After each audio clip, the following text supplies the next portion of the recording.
Welcome. Today I am going to teach you a 3-minute guitar warm-up.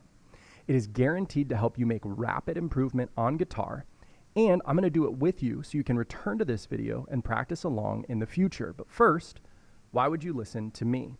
My name is Jake Galambus, and I've been teaching guitar for 17 years. I've done it from the back of guitar stores, at the high school level, at the college level, and most recently I run the online teaching community, Guitar Gym Pro. Plus, I've been personally warming up every day, just about every day, for 23 years. So the first one I'm going to teach you is called the walk. So you're going to put all 4 fingers down. I like to do 5th, 6th, 7th, and 8th fret, all on the same string. I'm on the 1st string. And I'm going to crawl up and then down the fretboard. I would move my 1st finger, then 2nd, we're just going to 2nd string, 3rd finger, 4th, and I would keep going. So right now I'm going to go ahead and I'm going to start this timer as I'm doing it. We're doing 1 minute on the walk. And so this is a wonderful exercise for so many reasons. So most people think learning guitar is all about building strength in your little muscles of your hand, or stretching, or engaging with some sort of finger dexterity. But the truth is your brain doesn't really have a map of your hand super well. It knows where your thumb's at, it knows where your middle finger's at, and it's super ready to grab things like a steering wheel or a doorknob or hold a water bottle. But playing the guitar requires that all 5 of your fingers have an independent signal from your brain. So how do we train your brain to do that? Well, we want to send a signal to all 5 fingers at the same time, which this exercise does. But instead of trying to move all 5 at the same time, or move all 4 and keep our thumb in place, we only have to move 1 at a time. That passive signal of stay put that we're sending to most of these fingers really helps our brain map everything without taxing our fingers. All right, there we go. That is our minute up. So we got that back on the clock. Now we're back to doing the walk. So we don't need a right hand. And remember, this isn't about speed. It's about that brain connection. And we did it 60 seconds. Now we're going to do the switch. So we do all 4 fingers down on 1 string. This time I'm doing 5th, 6th, 7th, and 8th fret. Also on the 3rd string. Then what I'm going to do is move 1 finger up to the 4th string and another finger back to the 2nd string. And what I'm going to do is I'm just going to flip-flop those 2 fingers. I'm kind of jumping over the fingers that are staying put. So again, just to make sure we're all on the same page here, 5th, 6th, 7th, and 8th on the 3rd string. I move 1 finger to the next string, and I move my other finger down to the 2nd string. So now I'm on 4th and 2nd. I flip-flop. And I'm still on 4th and 2nd, but just with other fingers. And I'm going to do this a set number of times. So I'm going to say 5 per finger set. So I'll do 1st and 2nd finger, then I'll do 1st and 3rd, 1st and 4th, 2nd and 3rd, and so on until I've covered them all, or as far as I can get in our 1 minute. Here we go.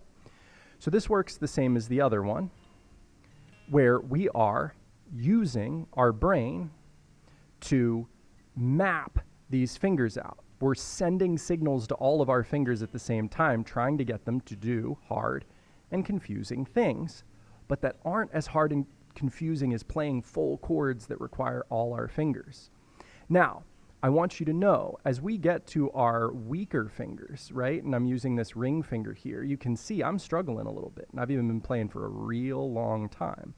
Your ring finger is actually connected to your middle finger. They share a tendon. You've got 4 fingers and a thumb, and you have 4 tendons, 1 for your thumb, 1 for your pointer, 1 for your pinky, and your middle and your ring finger share a tendon, which is what makes using your ring finger often so difficult. And your pinky is difficult just because it's our smallest and weakest finger. Now, let's see if I can't finish this out. All right, there we go. We got the last one. So this is both these exercises, the switch and the walk, are building those connections. The individual, 1 at a time, is helping us build that connection to do single note lines, even to move around and play chords. And this switch exercise really hyper focuses us on doing those chord changes and getting there much more quickly. Now, the goal is all finger sets in this 60 seconds. So maybe you just do 1 switch in the beginning. You go, okay, I do it there and back. Okay, then I got to go to my next finger set because this is really difficult. Also, if you need to bump this up to 90 seconds or 2 minutes to get a full switch in on all of them, go for it. Nothing about that is bad. Now we're going to do what I call doubles. This is our first picking exercise. So I'm finally grabbing my pick. I've had it sitting here ready to go. Now you can do this on any scale or even a chord, but what I'm going to do is octaves. I'm going to start at the 5th fret, and I'm going to play. So today we're going to do octaves. We're going to do a sixth string root and then a fifth string root. So what I'm going to do is I'm going to start at the 5th fret of the 6th string, and then I'm going to the 7th fret of the 4th string. So I'm skipping over the 5th string. I'm going to come back and I'm going to do 5th fret of the 5th string, and then I'm going to do 7th fret of the 3rd string. So it's 5, 7, 5, 7. I'm doing it on the 5th string to the 6th string to the 4th, 5th string to the 3rd. So it's just 2 sets of octaves. But what I'm going to do is I'm going to play each note twice. So it's 8 notes. 1 and 2 and 3 and 4 and beginning. 2 and 3 and 4 and. Now you can use your ring finger to play these octaves, or you can use your pinky. I like using my pinky. It just gives it a little more of a workout, but do what's going to make you comfortable. I'm going to go ahead and start our timer, and here we go.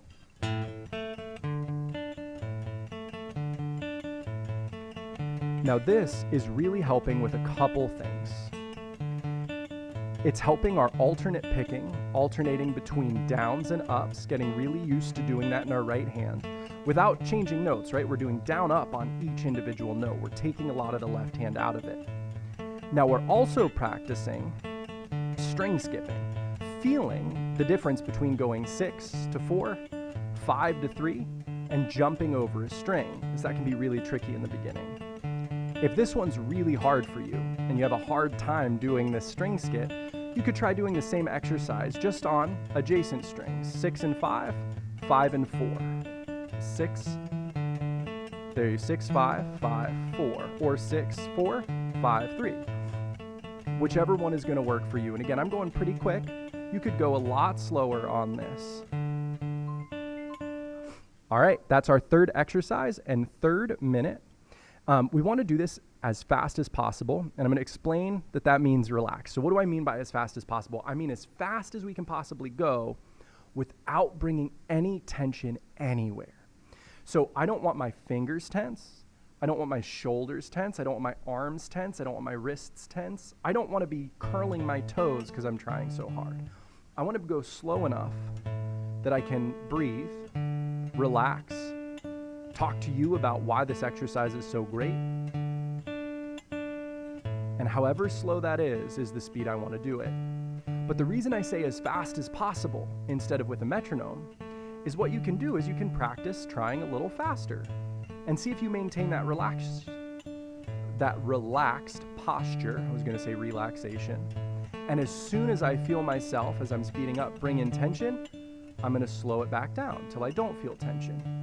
Now what this does is instead of working with a metronome and just pushing against that metronome for 2 minutes or a minute or however long we're doing it, I'm actually able to play as fast as I can and slow down. And so I might be able to go faster, slower, but I'm always kind of doing that up trajectory, right, where it's getting faster and faster each time. So this is a way I love to practice these warm-ups and a lot of things for speed. And when I say as fast as possible, the word fast is in there, but it really ends up being quite slow.